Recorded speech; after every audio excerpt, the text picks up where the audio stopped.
नमस्कार दोस्तों, मैं हूं दिनेश के वोरा। स्वागत है आपका न्यूज टाइम के मंच पर। दोस्तों, आजकल रेवड़ियों की बात बहुत हो रही है और मोदी जी ने ये शब्द कॉइन किया था अपने एक भाषण में कि जब उन्होंने कहा था कि अपोजिशन पार्टीज अलग अलग राज्यों में जो सुविधाएं या एक लाभार्थी वर्ग पैदा कर रही हैं, उसको उन्होंने रेवड़ियों का नाम दिया था। लेकिन उसके एवज में मोदी जी ये भूल जाते हैं कि ये रेवड़ियों की शुरुआत सबसे ज्यादा उन्होंने की है। आजाद भारत में, चाहे भारत कितना भी करीब था, यहां पे राशन की व्यवस्था की थी सरकारों ने, लेकिन कभी किसी को मुफ्त में खाना नहीं दिया है, कभी भी। इवन जब 60 के दशक में, 50 के दशक में, जब भारत बहुत गरीब था, तब भी राशन पर सस्ते दामों पर अनाज उपलब्ध होता था और बाकी चीजें उपलब्ध होती थी। सरकारों ने कभी ये नहीं कहा कि मैं आपको अनाज, चावल, दाल, आटा, गेहूं फ्री में दूंगी, लेकिन मोदी जी ने दिया। तो असली रेवड़ी इसको कहते हैं। इसके अलावा fertiliser subsidy, food subsidy, MNREGA और किसान सम्मान निधि और ना जाने और क्या क्या इन्होंने दिया है। तो 6-7 लाख करोड़ की एनुअल सब्सिडी हो जाती है। लेकिन उसी के मुकाबले जब स्टेट्स ने 15, 20, 30 हजार करोड़ की सब्सिडी देनी शुरू की, चाहे वो महिलाओं को सम्मान निधि हो या बसों में फ्री ट्रेवल हो या फ्री बिजली हो, तो उसको उन्होंने रेवड़ियों का नाम दिया। वो खुद भूल गए कि हिमाचल में उन्होंने 125 यूनिट बिजली का वादा किया था अगर सरकार आती है। उन्होंने ही हिमाचल की बसों में किराया आधा कर दिया था, हालांकि उनकी सरकार हार गई। अब इन रेवड़ियों की बात करते करते मध्य प्रदेश में लाडली बहना नाम की योजना लागू कर दी गई और करोड़ों महिलाओं के घरों में, जिनकी उम्र 23 साल से ज्यादा है और शायद अब 21 करेंगे, वो 1-1 हजार रुपए उनके खाते में पहुंचा दिए गए। और उन्होंने कहा कि 3 हजार देने हैं, तो हर महीने 2 महीने बाद 250-250 रुपए बढ़ाते चले जाएंगे जैसे जैसे पैसे का बंदोबस्त होगा। और उन सारे पोस्टर्स में, जो सारे मध्य प्रदेश में बड़े बड़े बैनर्स हैं लाडली बहना के, उन सब के ऊपर सबसे बड़ा जो चेहरा है, बल्कि आधे पोस्टर का, वो मोदी जी का है कि लाडली बहना की शुरुआत मोदी जी के आशीर्वाद से। अब ये महिला सम्मान निधि ही है, तो क्या ये रेवड़ी नहीं है?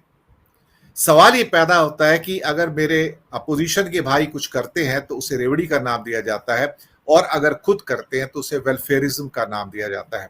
लेकिन बात तो एक है, पर इसका एक दूसरा रूप भी है। वो ये है कि कोई तो इसकी कीमत दे रहा है। अगर आप फ्री में बिजली देते हैं, पानी देते हैं, या फिर बसों में स्थान देते हैं फ्री ट्रैवल करने का, या अनाज देते हैं, या फिर हर महीने कोई सम्मान निधि देते हैं, हमें कोई आपत्ति नहीं है।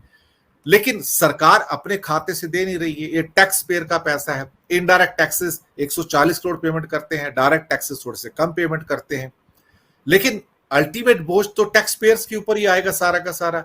तो कोई तो तबका है जो उसको फीड कर रहा है, और कहीं ना कहीं इसके ऊपर एक बंदिश लगाने की जरूरत है। सरकारें अपनी ओर से एक्सपेंडिचर काउंसिल की बात भी कर रही है कि हाँ, एक्सपेंडिचर को ही कर्टेल कर दिया जाए। लेकिन अब मोदी सरकार खुद रेवड़ियां बांटने पे आ गए हैं। इसलिए आज मैंने अपना टाइटल भी एकदम से पोएटिक कर दिया पूरा। मैंने कहा कविता में रूप दे देते हैं उसको कि मोदी बांटे रेवड़ियां, भक्त हुए कुर्बान, यही नया इंडिया, ओए लाले दी जान। तो तो कमाल है साहब। अब इनको भी वो लत लग गई है। अब किस मुंह से आके कहेंगे कि आप रेवड़ियां मत बांटो? मेरे साथ जो 3 मेहमान आज मौजूद हैं, वो भारत की राजनीति और अर्थव्यवस्था को भी बड़े ढंग से पहचानते हैं। आलोक भदौरिया जी, धनंजय कुमार जी, डॉक्टर अनिल जैन जी, नमस्कार, जय हिंद आप सबको और स्वागत है। सबसे पहले मैं अर्थशास्त्र की ज्ञाता आलोक भदौरिया जी को आमंत्रित करता हूं। आलोक जी, ये जिन तो बॉटल में से निकल चुका है, लोगों को आदत भी लग गई है, चाहे फ्री बस ट्रेवल की हो, फ्री बिजली, फ्री पानी, फ्री अनाज, और किसान सम्मान निधि, महिला सम्मान निधि, किसी भी नाम से आप पुकारो, या फ्री सिलेंडर, या उज्ज्वला सिलेंडर, या कम दाम पे कुछ और चीजें। हमने एक ऐसी व्यवस्था का निर्माण कर लिया है जहां लोग अब अपेक्षा करते हैं कि हमें चीजें मुफ्त में मिलेंगी, हमें उसकी कीमत नहीं देनी पड़ेगी। पर कोई तो कीमत देगा, और मोदी जी भी अब उसी ग्रुप में शामिल हो गए हैं। अब वो ये नहीं कह पाएंगे कि अपने मुंह से कि विपक्ष रेवड़ियां बांट रहा है और मैं वेलफेयरिज्म कर रहा हूं। आलोक जी। धन्यवाद दिनेश जी। मैं आपकी इस बात से बिल्कुल सहमत नहीं हूं कि मोदी जी अब ये नहीं कह पाएंगे। वो अच्छा। हमेशा कहेंगे, हाँ, वो हमेशा कहेंगे कि विपक्ष रेवड़ी बांटता है, वो तो जरूरतमंदों की मदद करते हैं। हाँ, ये बात सही है। अलग है वो, मतलब इस तरीके की घटनाओं से वो पीछे हटने वाले नहीं है। तो पहली बात तो ये। मैं इसको दूसरे तरीके से देखना चाहता हूँ। आप याद करिए, एक बार इकोनॉमिक सर्वे आया था 2017 में, यूनिवर्सल बेसिक इनकम की बात की गई थी, तो अब उस समय अरविंद सुब्रमण्यन थे, जो चले गए उसके बाद में। वो तो उनका कहना था कि एक यूनिवर्सल बेसिक इनकम इंट्रोड्यूस की जानी चाहिए देश में। हालांकि हमारे जो नए जो सीए आए हैं उन्होंने मना कर दिया, चीफ इकोनॉमिक एडवाइजर हैं, उन्होंने मना कर दिया कि इस तरीके का नहीं होना चाहिए, ताकि लोगों को मुफ्त की आदत पड़ जाती है। ये हमारे सीए का नागेश्वरन जी का ये बयान है, अभी चंद दिन पहले ही इन्होंने ये दिया।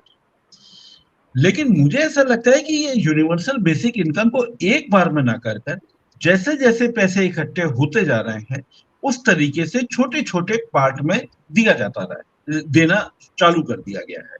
पहले अगर एक साथ दे देंगे तो फिर अगला इलेक्शन भी तो लड़ना है, दूसरे राज्यों में भी चुनाव जीतना है, फिर उसके बाद लोकसभा का भी चुनाव जीतना है, फिर चुनाव आ जाएंगे। तो यहाँ तो चुनाव की तो एक वो श्रृंखला है ना। तो उनको छोटा छोटा इस तरीके से इवेंट करते रहना है। ये इवेंट के ही मैं इसको एक कड़ी मानता हूँ। अब सवाल है कि इस इवेंट में जो माया जाल जो बनाया जाता है, तो इसमें ये जनता दिग्भ्रमित क्यों हो जाती है? इसकी जड़ में आप समझिए क्या है। जड़ में है शिक्षा की कमी।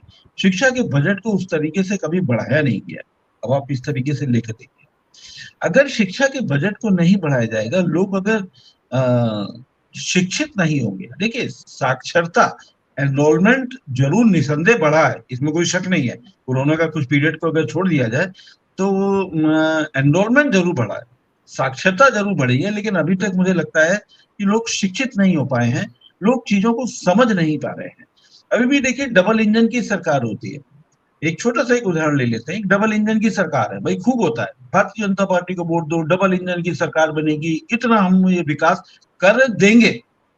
लेकिन भाई पिछले 5 सालों में कितना कर दिया, पिछले 10 सालों में कितना कर दिया मध्य प्रदेश में, इस बात का कोई हवाला कहीं कोई नहीं देता।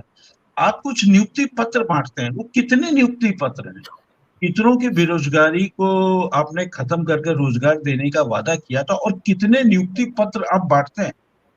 50,000, 75,000, 1 लाख, 1.5 लाख। लेकिन वो कितनी बड़ी इवेंट होती है। तो सवाल है कि आप ये मान के चलिए कि आज का जो ये दौर है, ये चकाचौंध वाला जो दौर है, ये सुर्खियां बनाता है, ये फोटो एक आपके दिमाग में पैदा कर देता है। इसी को एक विज्ञापन वाली भाषा में, चूंकि आप तो उसमें माहिर हैं, आप इसमें एक्सपर्ट हैं, एक थ्योरी ऑफ रिडंडेंसी भी चलती है। वो उस रिडंडेंसी में ये होता है कि एक ही चीज को बार बार बोला जाए। क्या भाई, वहां शिक्षा, वहां देखिए, वहां उन्होंने इतनों को नियुक्ति पत्र बांटे हैं। अरे और भी बांटे होंगे, पता नहीं, वो तो बांट ही रहे हैं भाई। एक वंदे भारत नहीं, वो सब जगह रेलवे का कायाकल्प करने में लगे हैं, सारी वंदे भारत चला दी गई है। भैया कोई ये भी तो पूछ ले, ईएमयू कितनी चल गई? क्या कोरोना से पहले की नॉर्मल ट्रेनें कितनी चल गई? लेकिन सवाल है, इसके लिए तो आपको शिक्षित होना पड़ेगा। तो बात केवल साक्षरता पे आकर टिक जाती है। और एक सवाल है जो मुझे अभी तक नहीं समझ में आता, कि 5 किलो राशन पे हम चाहे कितने भी आलोचना कर लें इस चीज की, देश को जरूरत थी, ठीक है, एक दौर में जरूरत थी।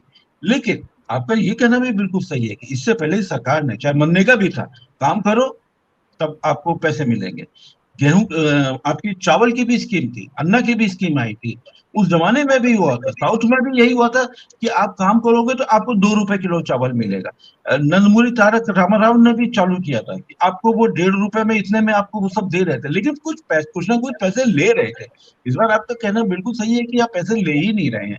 लेकिन सवाल है कि जनता को अगर यही पसंद आ रहा है, जनता इसको टुकड़ों टुकड़ों में देख रही है, जनता को अगर आत्मनिर्भर नहीं बनाया जा रहा है, तो आप कैसे हो सकता है? आत्मनिर्भर के, निर्भरता के नारे जरूर चल रहे हैं, लेकिन स्वावलंबी वाले जो आधार नहीं है। अगर आपको देखिए, दो होते हैं, किसी भी चीज के दो पहलू होते हैं। एक बहुत अच्छा पहलू है कि आप इतने लोगों को, 82 करोड़ को आप वो अनाज दे रहे हैं, उनको भूखे पेट नहीं सोने दे रहे, बिल्कुल सही है। लेकिन वर्ल्ड बैंक की रिपोर्ट क्या कह रही है? आपके कितने सारे लोग आप गरीब हो गए। जो वर्ल्ड बैंक का जो एक अति गरीब का जो मानक है, वो कितने का मानक है भाई? $2.1 पर डे, क्या इतना कमा पा रहे हैं? नहीं कमा पा रहे। तो इसका एक दूसरा पहलू ये भी है कि इतने लोगों की ये नौबत क्यों आई और इतने समय तक क्यों चलती जा रही है, ये एक विषय है। इसके लिए एक शिक्षित होना पड़ेगा। और अब तो एक बात छोड़िए, वो तो एक रेवड़ी की बात चल रही थी। हमारे दिल्ली के जो मुख्यमंत्री थे वो तो तीर्थ यात्रा पे ट्रेन से और वैसे भेज रहे थे, अब तो हवाई जहाज से भेजा जा रहा है और उसमें हरी झंडी दिखाई जा रही है। अभी तक मैंने पहली बार सुना था कि हवाई जहाज में भी हरी झंडी दिखाई जा रही है।